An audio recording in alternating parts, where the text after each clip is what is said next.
There are all kinds of ways to get rich. Most involve hard work and the willingness to put your career above everything else. The funny thing about inheriting money from a distant relative is that it doesn't seem real, because you didn't earn it with your own hands or see it add up and compound month by month, year by year, because it just magically shows up one day in your bank account. It tends to feel like dream money. So a little while ago, I began to ask myself, what does a person do with dream money? Most of you have probably heard of Sotheby's, the venerable auction house founded in London but now headquartered in New York. They broker most of the famous art auctions that fetch millions. This is common knowledge. Lesser known are the thousands of private sales they handle each year. When you want to sell or buy a valuable object, the last thing you want everyone to know is that you own it. Imagine what a resource that would be to thieves. So the vast majority of Sotheby's auctions are private. Often, even the very fact of a sale is kept out of the public eye, and the pool of potential buyers is strictly controlled. In fact, their website has a preferred access section that is accessible by invitation only. Well, fortunately for me, I happen to have a preferred access account. I also have a taste for the macabre. So imagine my surprise when I logged in last week and saw what they had for sale under private auctions. Clearly, whoever bought this collection from this old guy was trying to make a huge profit by selling the photos piecemeal. Obviously, this isn't standard stuff for Sotheby's, but in October, they sometimes have a themed string of private auctions. Last year, they had a 16th century grimoire and a cache of used torture implements from the Tower of London, among other things. The first thing that struck me was how overpriced they were. The second was that the collection included 30 photos all told. The third thing I noticed was the complete lack of provenance for the collection. This is pretty strange for Sotheby's. I took screenshots of each photo and copy-pasted the backstories they included to interest bidders. So at the start, I asked a question that probably seemed rhetorical. What do you do with dream money? If you're a normal person, the answer is obvious. You buy a dream for yourself or someone you love. Those of us who like the dark and the things we decorate it with do things a little differently. So what did I do? I bought myself some nightmares.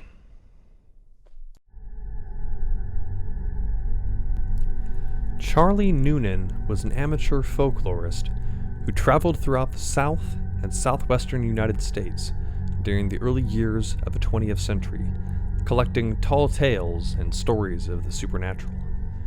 According to his wife Ellie, Charlie was told a story one day by an Oklahoma farmer about a strange woman who lived alone on an isolated property in the Panhandle.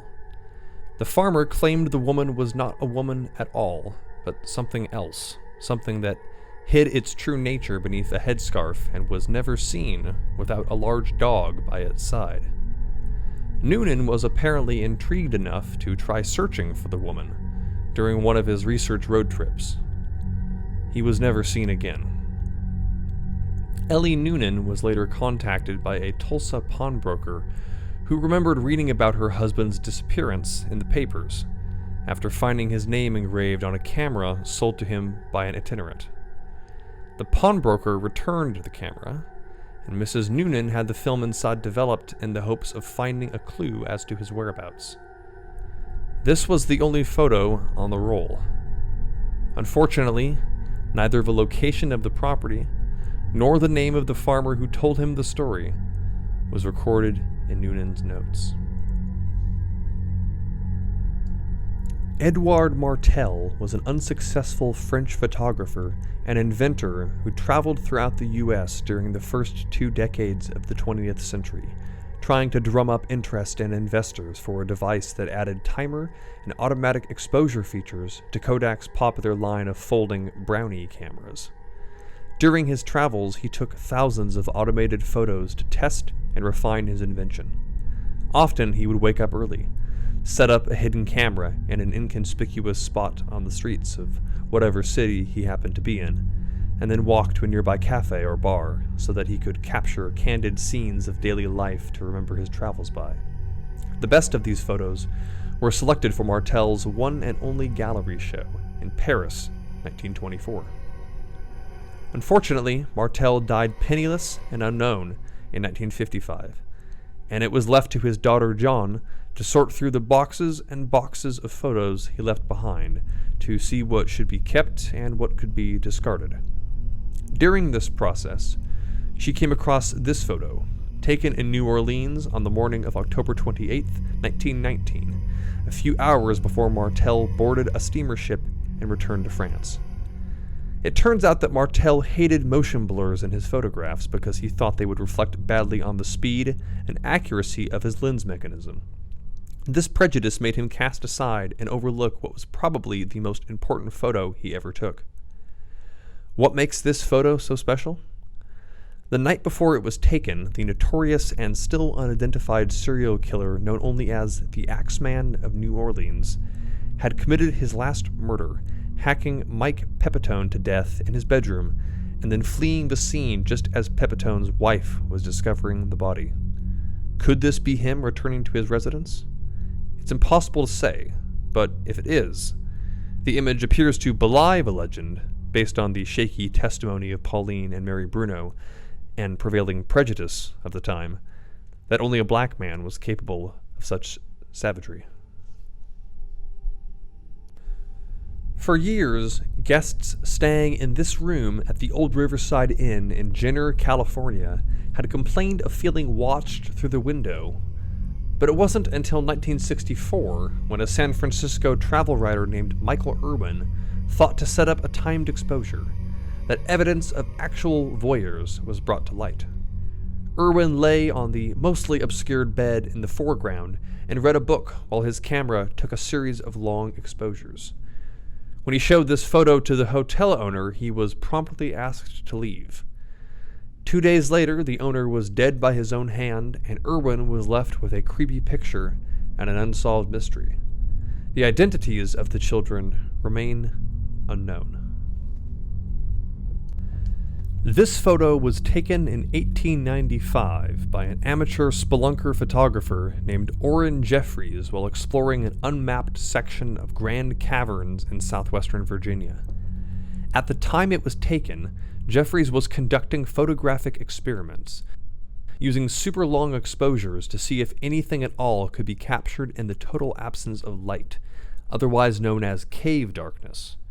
He would situate himself on level ground, extinguish his lantern, and then open the lens of his homemade box camera for as long as he could stand the darkness. During one of these experiments, he heard something approach from the deeper recesses of the cave. Frightened, Jeffries abandoned his experiment and set off one of the flashes he used for taking traditional photos underground. According to the report he later gave to a local newspaper, Jeffries saw 3 humanoid creatures staring at him from the shadows, and took off running in the other direction and didn't stop running until he was topside. Several days later, he returned with 3 other men to retrieve his box camera. This is the image that was recorded on the film inside. Tim Stewart had only been working at the Cumberland County Archives for a little over 2 months when he took this photo, which allegedly captures the ghost of Ida Clark, an undersized, misshapen child who was taken down there and murdered by her custodian uncle in 1953. In the afterlife, Ida evidently enjoys displacing objects and whispering in the ears of anyone caught alone in the archives. Turnover of the staff there had always been abnormally high, but rumors of this photo have made it almost impossible to keep employees for very long. This is the last known photo taken inside the Lakeview School in Collinwood, Ohio, before it was consumed by fire on March 4th, 1908, killing 172 students, 2 teachers, and 1 rescuer. The fire started when a ceiling joist ignited from a nearby steam pipe. Flames blocked escape routes, leading to panic and a stampede that trapped a large number of victims in a stairwell, where they were cooked alive. Additional casualties were incurred when burning students jumped from 2nd and 3rd story windows. Everyone in this photo perished, except for Mr. Olson, seated at the far right in the back row. The spectral artifacts in the photo remain unexplained. When Francis Dodson turned 7 in 1960, his parents gave him a relatively inexpensive 35mm camera.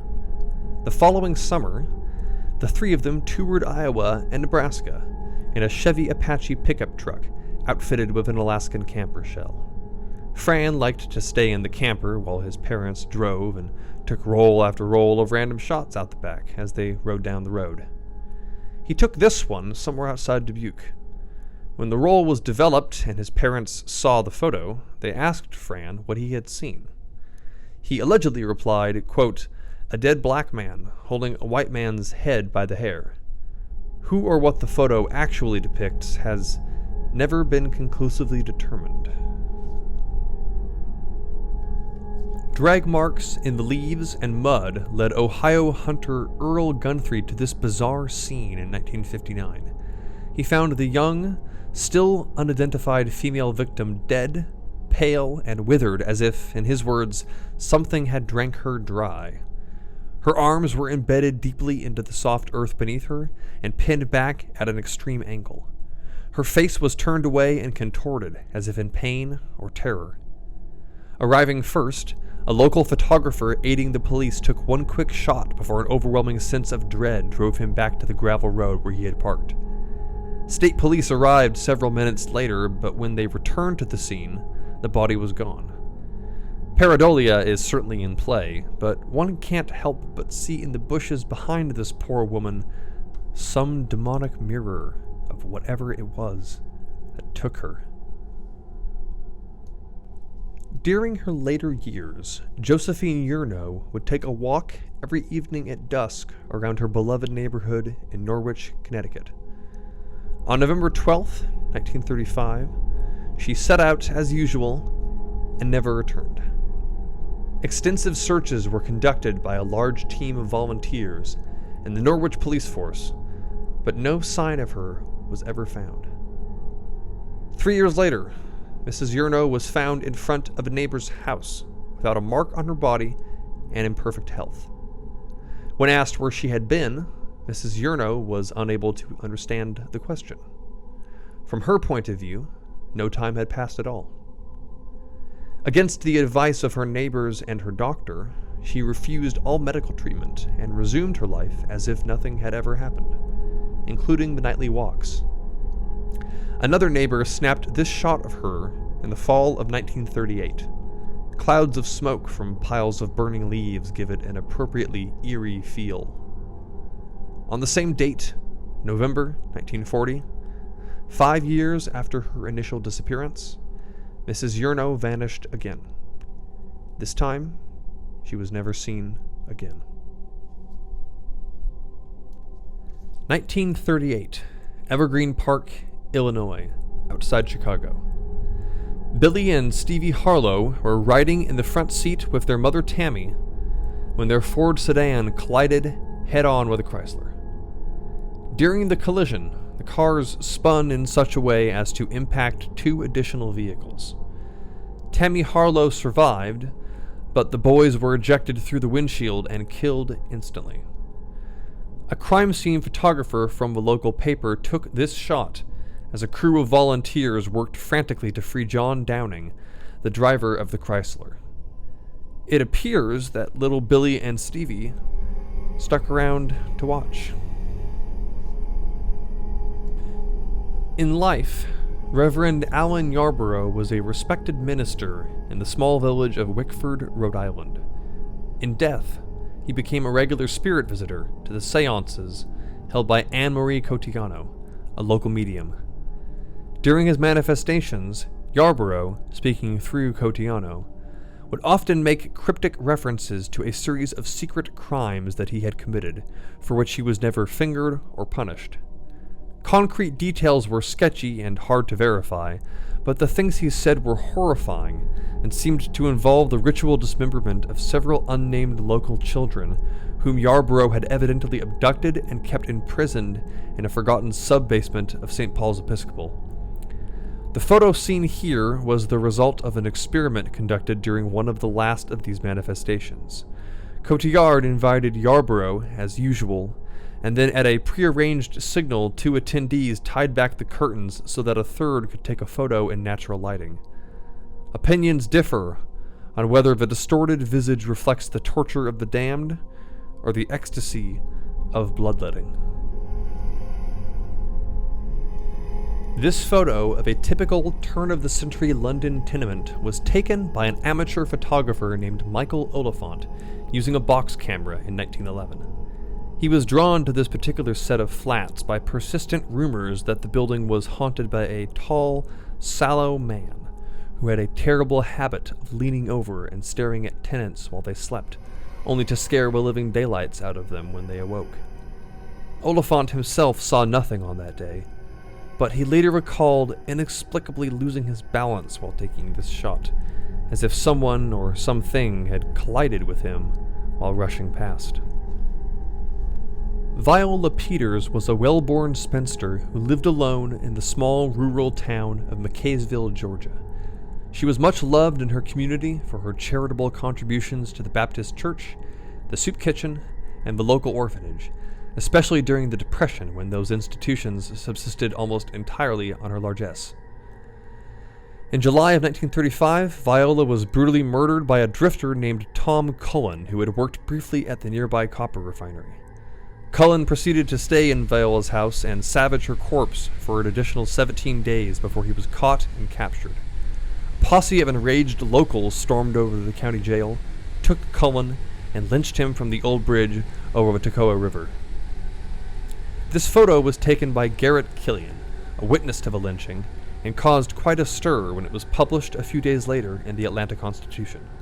To most, it suggested that Viola's spirit achieved some measure of peace by attending her killer's execution, but some twisted minds saw in her forlorn countenance a longing to get one last look at her one and only lover. One would think that if ghosts exist, and linger in the places where their bodies lie, getting a photo of one in a graveyard should be a relatively easy undertaking. But this shot is one of the few examples that has not been explained or debunked. It was taken by Ellery Reese while visiting her father's grave in Arlington Cemetery in March of 1949. If Mrs. Reese was trying to perpetuate a hoax, it was a strangely subtle one, because she never showed the photograph to anyone. In fact, she never had the chance. Her son Paul found the roll of film it was on at a bedside table while cleaning the house after her death. Lily Palmer was not quite 4 when she began to experience what her doctors would call acute sensory hallucinations. This photo, taken by Lily's mother Annette on Halloween night 1952, purportedly captures the onset of her disorder. Lily and her Filipino nanny were setting out for a round of trick-or-treating when the child suddenly screamed and began to claw at her eyes. It was some time before she was calm enough to speak, but when asked about what she saw, Lily repeatedly spoke about things crawling in her eyes. Several days later, while unsupervised in her bedroom, Lily punctured both of her eyes with one of her mother's knitting needles. This prophetically torn photograph depicts a regimental color guard of the Union Army 1 month before they marched into battle at Antietam, September 1862. The gentleman on the far right, named John Ulsted, had the right side of his face and right arm blown off by cannon fire at the start of those hostilities. It is unknown exactly when the damage to the photo occurred. Jackson Brodie was a rising fourth-year medical student at the University of Pennsylvania when he decided to take a semester off and travel to southern Europe. According to his mother, Brodie was suffering from nervous exhaustion and the persistent delusion of being haunted by the spirit, or wraith, of an old female cadaver he had dissected. Fearing an imminent breakdown, he hoped some time touring the Mediterranean would lift his spirits, so to speak. Letters and postcards sent home to his mother seemed to suggest his condition was greatly improving when he decided to extend his stay by 2 weeks and see some of northern Africa. He left Spain by boat in the fall of 1921, stopped in Gibraltar for a night, and then went on to Tangiers. Unfortunately, his last letter home displayed a steep regression into madness. He claimed the Wraith had followed him to Tangiers and was stalking him through the dark, winding streets of that ancient city. He included this one blurry photo as proof. Exactly what befell Brodie remains unknown, as all contact subsequently ceased, and his body was never recovered. Who says ghosts don't have a sense of humor? The Stevensons were a wealthy Boston family, proud of the industry and longevity with which most of the clan was blessed. This portrait, taken in 1945, was an effort to gather the oldest Stevensons together with one of the youngest. Amelia, center, aged 102, was granted the honor of matriarch, while little Ophelia was the token child at 18 months. What the Stevensons did not realize until this photo was developed was that they had been joined that day by one of their deceased. James Pullman Stevenson, 1835 to 1932, seated at left between his niece Jenny and his cousin Alfred, was easily identified by several of those present and remembered fondly as a rascally uncle known for pranks and dirty jokes. Danvers State Hospital, formerly Danvers State Lunatic Asylum, was a Kirkbride-style psychiatric hospital built in 1874 on what was then an isolated site in rural Massachusetts. Like all Kirkbride asylums, it was famous for its Gothic architecture and its use of now outdated medical techniques to treat insanity. Danvers is often cited as the birthplace of the prefrontal lobotomy. Danvers has several other claims to fame.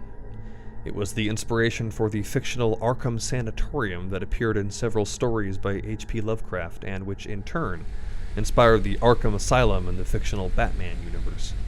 It was also where the cult horror film Session 9 was filmed. That film put the vast network of tunnels beneath Danvers to good cinematic effect. It's no accident that the filmmakers chose to use the tunnels, as rumors of their haunting had dogged Danvers for over 100 years. The most famous story concerns Sarah Eustace, a patient who escaped her ward in 1955 and snuck into the tunnel system.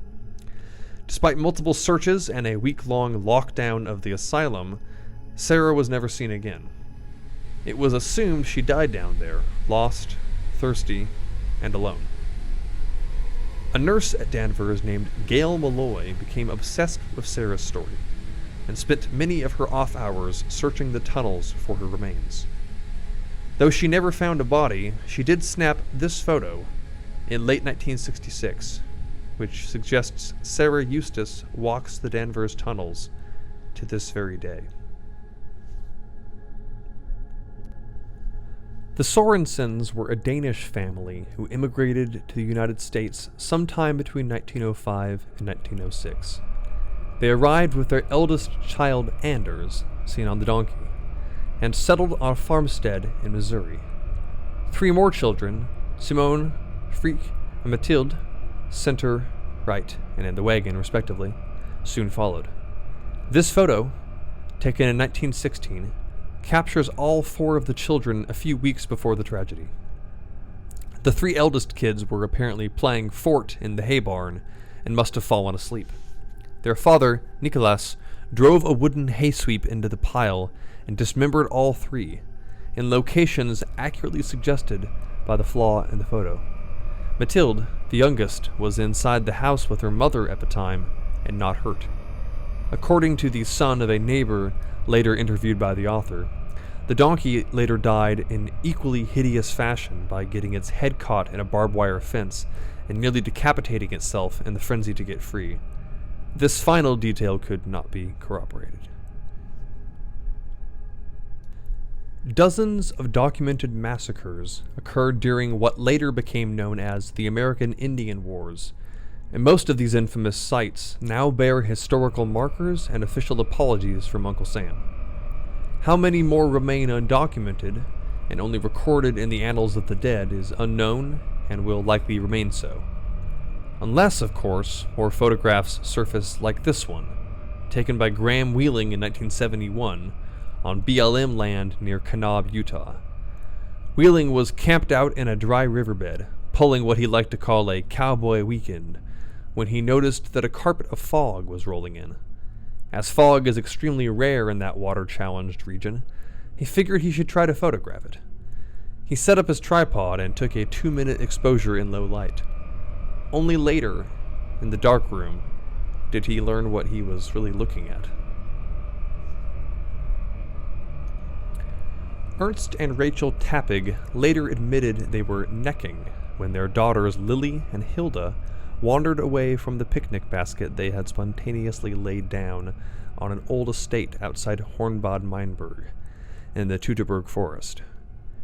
Exactly how long it took the Tappigs to realize their girls were gone remains in dispute, but this much is certain. They were wearing white jumpers over black turtlenecks when they disappeared. They were virtually inseparable, and their bodies were never found, despite extensive searches.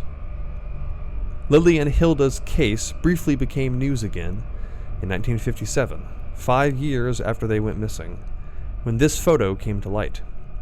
It was taken by a Belgian naturalist named Frans Erlen, who claims he saw nothing moving through the forest that day. Unfortunately, almost nothing is known about this image. Who took it? When? What it depicts? Why it's so overexposed? In early 1968, several months after the Mothman sightings in Point Pleasant, West Virginia, a vintage silver print of it was mailed, without return address, and in a plain yellow envelope with a heavyweight clasp, to the Special Collections Division of the New York Public Library.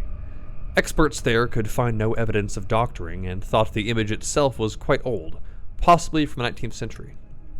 It remained there, uncatalogued, until the library sold off a small portion of its undesired holdings in the early 70s. From there, it passed through several hands until joining the present collection.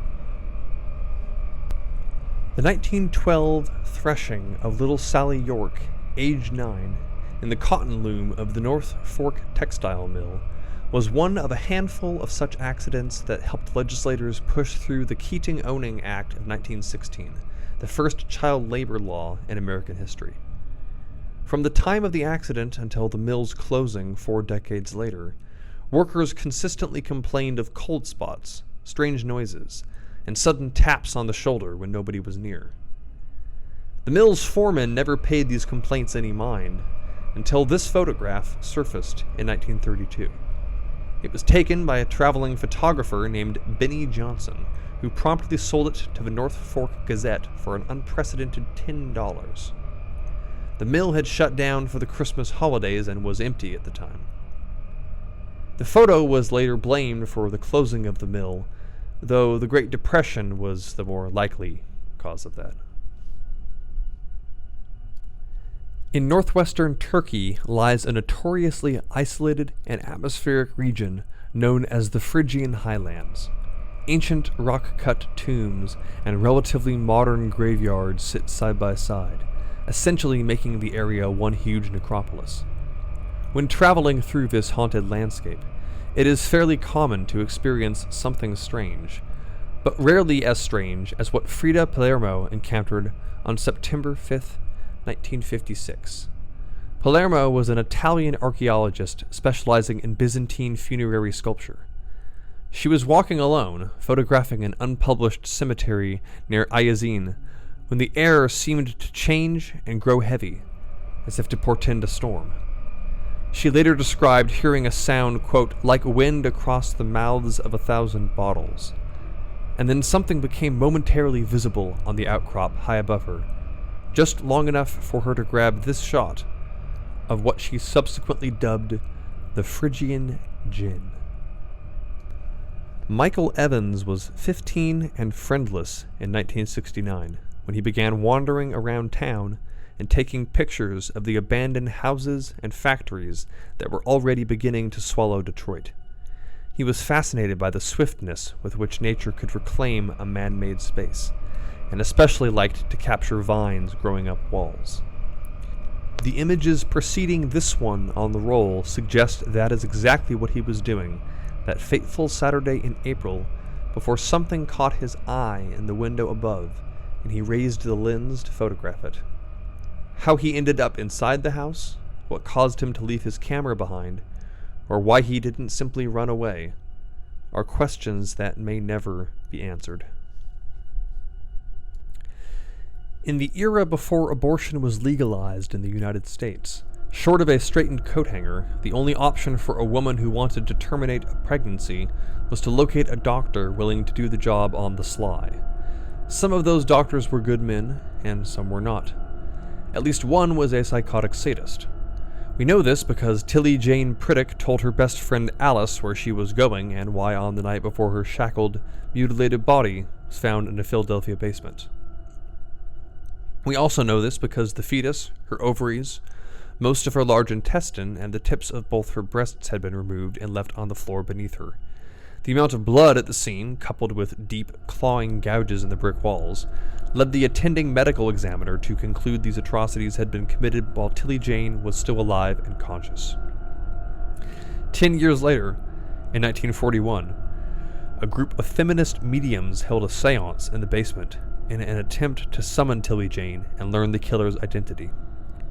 The latter goal was not achieved, but the former was, as this photo taken by one of the attendees makes disturbingly clear. As far back as anyone living could remember, there had always been a legend of something not quite human living in the old abandoned house at the tail end of Sulphur Fork Trail near Wildersville, Tennessee, where the road forks and peters off into dirt and brambles. It was a typical tall tale, used to scare children, and few adults paid the legend any mind, until this one blurry photo surfaced in the early 40s and forced the sheriff to level and burn the building to keep the peace. The whole episode has more than a shake of Brothers Grimm in it. Marla Jenkins, the teenage girl who took it, was evidently an odd thing, prone to telling elaborate lies, and there are many who think the photo was a hoax. But if so, Marla was hoaxing herself as well. She bought the burnt land, on which that old house had stood, with a small inheritance from her grandfather, built herself a ramshackle cabin, and lived there for the rest of her life. In time, a new legend arose around the strange old lady who lived in the woods, and the creature she liked to ride naked in the moonlight. 17-year-old Akiko Nakamura had been missing for nearly 2 months when her mother, Masami, finally gave up hope on the Tokyo police and turned to Daisuke Inzakiya, one of Japan's last remaining practitioners of Nensha, or projected thermography. Izakiya also claimed to be a remote viewer capable of finding missing persons with his mind, and would combine these talents to project what he saw onto Polaroids that, theoretically, would help locate them. Despite numerous attempts, this ghastly image was his only successful result.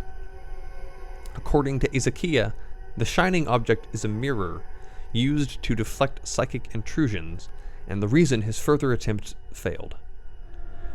According to Masami, the thing holding it is an Akuma, or demon. When asked later whether this image had helped her locate her daughter, Masami was curt and blunt. "Yes," she said, "my daughter is in hell." This is one of several famous photographs taken of the first ever nuclear detonation. Conducted by the U.S. Army on July 16, 1945, in the White Sands Proving Ground, located in the Jornada del Muerto Desert, about 35 miles south of Socorro, New Mexico. The setting off of this implosion-designed plutonium device, the same method used in the Fat Man device dropped on Nagasaki, ushered in the atomic age and the eventual arms race between the United States and Russia. Only a handful of people were aware that this photograph was cropped before it was released to the public, and they are all now dead. Only one of them was the original photographer, who gave the author a copy on the condition that it could be kept out of the public eye until such a time that the citizens of the world could handle the ramifications of what it depicts.